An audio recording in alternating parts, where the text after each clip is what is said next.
जय श्री राधे कृष्णा।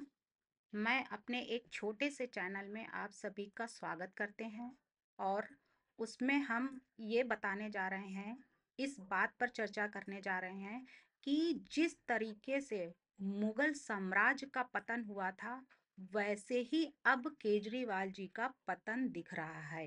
यानी कि केजरीवाल जी का जो अब दिल्ली से साम्राज्य उनका खत्म होता दिख रहा है, विलुप्त होता दिख रहा है, उस पर हम चर्चा करने जा रहे हैं। यानी कि सबसे पहली बात तो यह है कि उनका पतन का कारण क्या क्या था। जिस तरीके से डिके ऑफ मुगल एम्पायर, यानी कि मुगल मुगल साम्राज्य का पतन जैसे हुआ, सेम वही कंडीशन इस समय पे दिल्ली के संयोजक अरविंद केजरीवाल का भी पतन होने जा रहा है। यानी उनके जितने भी इस समय पे, अगर हम अभी बताने जा रहे हैं पॉइंट्स कि क्या क्या पॉइंट्स हैं जिससे उनका पतन होना संभावित है, यानी कि वाकई में बिल्कुल क्लियर हो चुका है कि अब उनका पतन निश्चित है। बिल्कुल सेम पॉइंट है, सेम कंडीशन है, सेम जो उनकी सिचुएशन है इस समय पे, बिल्कुल वही है कि जिस तरीके से मुगलों का पतन हुआ था। नंबर वन, यानी कि कमजोर जो उत्तराधिकारी थे, यानी कि उनकी जो कमजोरियां थी वो कौन कौन सी थी। तो जिस तरीके से औरंगजेब सबसे 1707 का सबसे जो स्ट्रॉन्ग पांच में से थे, जैसे बाबर था, हुमायूं था, शाहजहां था, औरंगजेब थे, इस तरीके से पांच जो स्ट्रॉन्ग मुगल साम्राज्य थे, उसमें से जब औरंगजेब का पतन हुआ, यानी औरंगजेब जब गया, तो उसके बाद मुगल साम्राज्य के उत्तराधिकारी जो भी थे वो कमजोर पड़ने लगे। जब कमजोर पड़ने लगे तो उनकी जो विशाल क्षेत्र थे उन पर प्रभावी, यानी कि कुछ ऐसे कंडीशन थे, जो ऐसी सिचुएशन थी, तो उस पर उनका इफेक्ट पड़ने लगा। यानी जब इफेक्ट पड़ने लगा तो वहां पे उनके जो प्रशासनिक व्यवस्था थी, कौशल थी, उनमें कमियां आने लगी। सेम उसी तरीके के जैसे कि केजरीवाल का इस समय पे है। तो केजरीवाल का क्या हुआ कि उनकी भी उत्तराधिकार जितने थे वो भी कमजोर होने, यानी जब केजरीवाल तिहाड़ जेल गए तो केजरीवाल के बाद एक ये बैठेगा वो बैठेगा, अब ये नहीं तो वो, अब आतिशी जी सीएम बन के बैठी हैं। तो अब जब आतिशी जी सीएम बन के बैठ गई हैं, लेकिन उस तरीके से वो सत्ता नहीं चल पा रही है जिस तरीके से केजरीवाल जी चला रहे थे। तो अब यहाँ पे क्या है कि अब उनका जो शासन था, यानी कि जिस तरीके से मुगल साम्राज्य औरंगजेब का था, तो उसके बाद उनकी सत्ता कमजोर होने लगी, तो अब वैसे ही केजरीवाल की भी सत्ता कमजोर होने लगी है।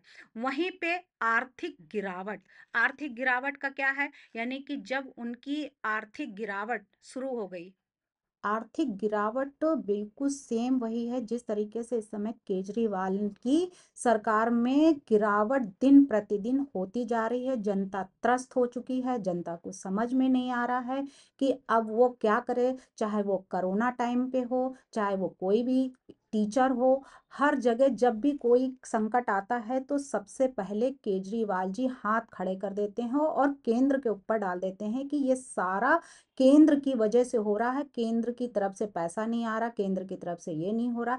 पूरा मतलब उनका तो ब्लेम लगाना उनका कार्य है। लेकिन जो आर्थिक गिरावट मुगल साम्राज्य में हुआ था, तो उसमें आर्थिक गिरावट में औरंगजेब ने के शासन काल में जो मुगल साम्राज्य की अर्थव्यवस्था जो गिरी थी और गिरनी शुरू हुई थी, वैसे ही जैसे इस समय केजरीवाल की गिरावट शुरू हो गई है जनता में। तो उनमें भारी जो है वो टैक्स लगाए गए थे उनके ऊपर, भारी टैक्स लगाकर उनमें जो उनकी खेती करते थे और खेती करने पर उनके ऊपर जो टैक्स लगा, तो उनकी जो आबादी थी वो गरीब होती जा रही थी। बिल्कुल सेम वही जैसा कि आर्थिक गिरावट इस समय केजरीवाल का जी का क्या है कि केजरीवाल जी ने इतना फ्री बांट दिया, इतना फ्री बांट दिया कि जनता आलसी हो गई। आलसी हो गई मतलब अब वो कार्य करे क्या, फ्री में दवा, फ्री में बस सेवा, फ्री में पानी, फ्री में बिजली, फ्री में उनको लोन भी दिए जा रहे हैं कि हाँ हम एजुकेशन भी फ्री देंगे। सब कुछ फ्री हो जाएगा तो जनता अपना जो शरीर है, जो शरीर भी एक मशीन है, इसका कब यूज करेगी? तो वो तो जनता तो ऐसे ही मर गई। यानी कि अगर फ्री में लेती रहेगी तो वो तो उसमें तो जंग लग जाएगी, और जंग लग गई तो वो अपने आप से वो बीमार होगा। बीमार होने के बाद जिसकी लाइफ अगर 80-90 साल की होगी होगी तो वो तो 30-40 में ही निपट जाएगा। तो क्या केजरीवाल जी फ्री बांट के जनता के ऊपर कोई एहसान कर रहे हैं या जनता की आयु कम कर रहे हैं? उनको वाकई में मृत्यु की तरफ खींच रहे हैं कि इनको फ्री में देते रहो तो ये अपना घर बैठ के कोई ना काम करेंगे ना कुछ, इनको ये लत लग जाएगी। जिस तरीके से अंग्रेजों ने चीनी बांटकर लोगों को बीमारियां पैदा कर दी। तो क्या जिस तरीके से चाहे कोई इंस्ट्रूमेंट हो, चाहे कोई इलेक्ट्रॉनिक सामान हो, जैसे फ्रिज हो या वॉशिंग मशीन हो या एसी हो या मिक्सी हो, XYZ कोई भी सामान अगर होता है इलेक्ट्रॉनिक, अगर उसको हम बंद करके कमरे में रख दें, उसको यूज ना करें, बिल्कुल न्यू सामान भी खराब हो जाता है। ये किसी से भी पूछ लीजिए।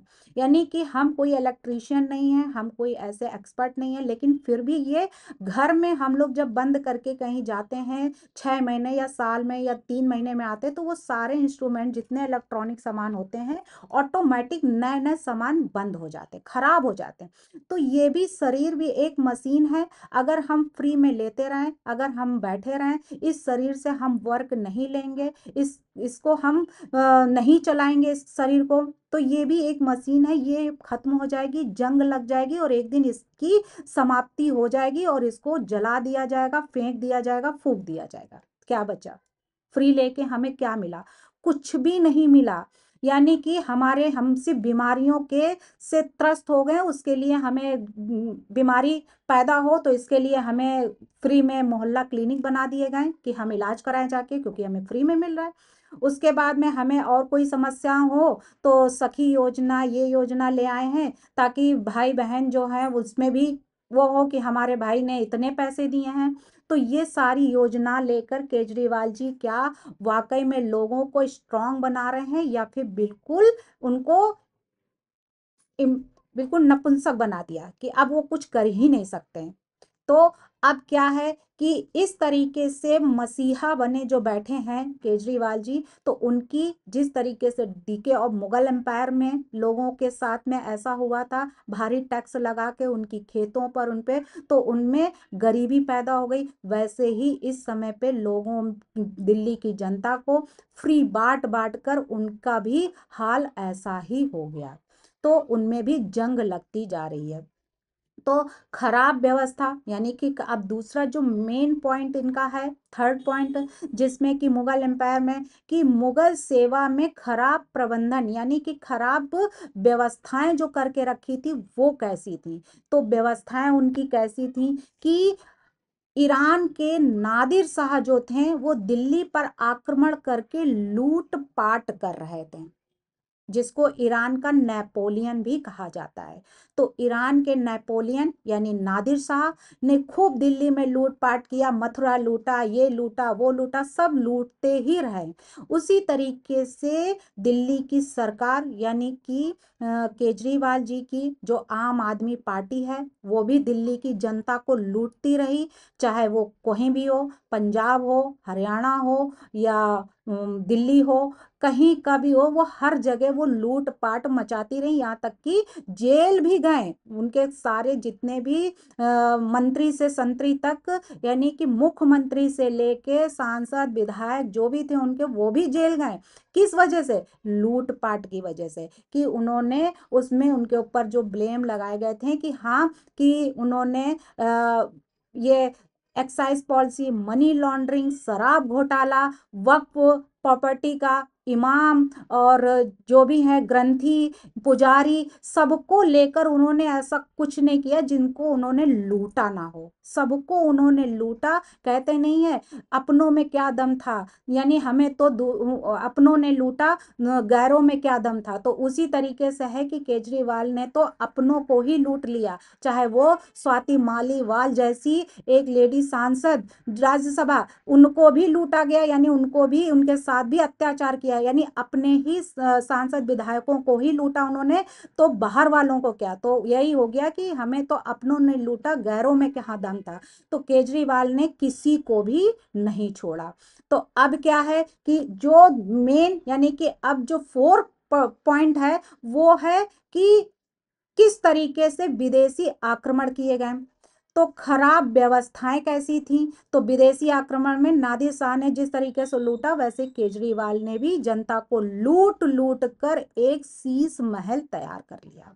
और वो शीश महल ऐसा नहीं है कि 7-8 करोड़ का है जो मिलता है सरकार की तरफ से कि भाई मुख्यमंत्री जी हैं यहाँ के, तो चलो अब इनको हम इस तरीके से इनको व्यवस्थाएं दी जाएं जैसी सभी सीएम को दी जाती हैं। लेकिन ये तो सीएम बिल्कुल ही अलग निकले, यानी कि सारे मुगलों को पीछे छोड़ दिया। तो सारे मुगलों को पीछे छोड़कर उन्होंने शीश महल तैयार किया, ऐसा जनता को लूटा। वो भी जनता को लूट लूट कर शीश महल में ऐसे आलीशान, यानी मिनी बार से लेकर हर व्यवस्था, जैसे नादिर शाह, वो जहांदर शाह था जिसको लंपट मूर्ख कहा जाता, नवे मुगल एम्पायर था, जिसने जो एक लाल कुमारी नाम की एक प्रोस्टिट्यूट थी, वही उसका ख्याल रखती थी, क्योंकि वो 24 घंटे ड्रिंक में डूबा रहता, ड्रिंक पीकर बस डांस देखता था, बस ड्रिंक में जो है डूबा रहता था। तो उसकी देख रेख एक लाल कुमारी नाम की एक प्रोस्टिट्यूट देखती थी। इसीलिए वो कुछ नहीं करता था, अपने राज्य साम्राज्य के लिए कुछ नहीं करता था, ड्रिंक करके दिन भर बैठा रहता था, डांस देखता था। इसीलिए उसको लंपट मूर्ख कहा गया। वो था जहांदर शाह। तो जहांदर शाह जैसी कंडीशन तो नहीं, लेकिन यह है कि हाँ वाकई में खराब व्यवस्था जरूर थी, यानी कि उनको लूट लूट कर शीश महल जो तैयार किया गया, तो वो शीश महल उनकी बेगम ने, यानी कि सुनीता केजरीवाल ने अपने पति की याद में बनवाया। और वो भी जनता के पैसे से, करोड़ों रुपए खर्च करके। तो अब क्या है कि जो क्षेत्रीय विद्रोह हुए, क्षेत्रीय विद्रोह से मतलब कि जैसे हरियाणा का विद्रोह हुआ, पंजाब का इलेक्शन हुआ, और इसका इलेक्शन, गोवा का इलेक्शन हुआ, और महाराष्ट्र का इलेक्शन हुआ, हर जगह जो इलेक्शन हुए, तो उन इलेक्शन के साथ साथ में क्या उनको हासिल हुआ, ये केजरीवाल जी जो है बताएंगे। तो यहाँ पे जैसे डीके और मुगल एम्पायर में जो कंडीशन थी क्षेत्रीय विद्रोह में, दक्कन का सल्तनत, यानी कि बीजापुर, गोलकुंडा, अहमदाबाद, आज़ादी की घोषणा की, और उसके बाद में मुगल साम्राज्य का धीरे धीरे से उनका खात्मा शुरू हो गया था, यानी कि वो जाने लगे थे। तो उसी तरीके से अब बीजेपी का झंडा दिन प्रतिदिन जब बढ़ता जा रहा है, गढ़ रहा है उनका झंडा, हर जगह पे उनकी जीत हो रही है। तो वही है कि क्षेत्रीय विद्रोह अब शुरू हो गया है, यानी बीजेपी ने हरियाणा जीता, पंजाब जीता, महाराष्ट्र जीता। तो अब क्या है कि अब केजरीवाल का जो है आम आदमी पार्टी, अब उसका खात्मा शुरू हो गया। अब उनके बीच में विद्रोह है कि अब उनका पतन शुरू हो गया, यानी अब निश्चित हो गया कि अब केजरीवाल का विलुप्त होना निश्चित है। वहीं पे कई वो भी बताया है कि किस तरीके से आपसी लड़ाइयां हुई। तो आपसी लड़ाइयां क्या हुई हैं कि आपसी लड़ाई ये है कि उनके बीच में, राइसों के बीच में आपसी लड़ाई, राइसों के बीच में आपसी लड़ाई मुगल साम्राज्य के पतन का एक कारण था। राइसों का मतलब अस्तित्व उनका जो था, तो उनका अस्तित्व था कि मुगलों से मुक्त करा के, यानी 1857 में जो आया मुगल, यानी लास्ट मुगल एम्पायर जो था वो था बहादुर शाह जफर, यानी स्टार्टिंग औरंगजेब 1707 से स्टार्ट किया, उसके बाद उनका जो पतन हुआ है वो हुआ है 1857 में। तो बहादुर शाह जफर से इनका एंड हुआ है, वैसे ही जैसे अब एंड आम आदमी पार्टी का केजरीवाल के बाद आतिशी से खत्म होगा। यानी कि अब आम आदमी पार्टी का दिल्ली से पतन निश्चित है। यानी अब ये लड़ाई पूरी हो चुकी है। अब बीजेपी का आना निश्चित है, चाहे वो किसी भी फील्ड का हो। यानी कि जितने भी घोटाले दिल्ली में किए गए हैं, जितना भी केजरीवाल को जो करना था वो कर लिया है, लेकिन अब बीजेपी अब इन सब में कोई भी गरीब जनता का पैसा बर्बाद नहीं होने देगी। गरीब जनता को स्वस्थ बनाएगी, दिल्ली का विकास होगा और दिल्ली की जनता भी इस यही चाहती है कि अब दूसरी पार्टी चाहिए, यानी दूसरा चेहरा चाहिए, ताकि हम उभर सकें। अब फ्री ले लेके वो भी थक चुके हैं। तो अब जन केजरीवाल की यानी झाड़ू लगने वाली है और दिल्ली में कमल जल्द ही खिलने वाला है। वंदे मातरम। भारत माता की जय। जय श्री राम।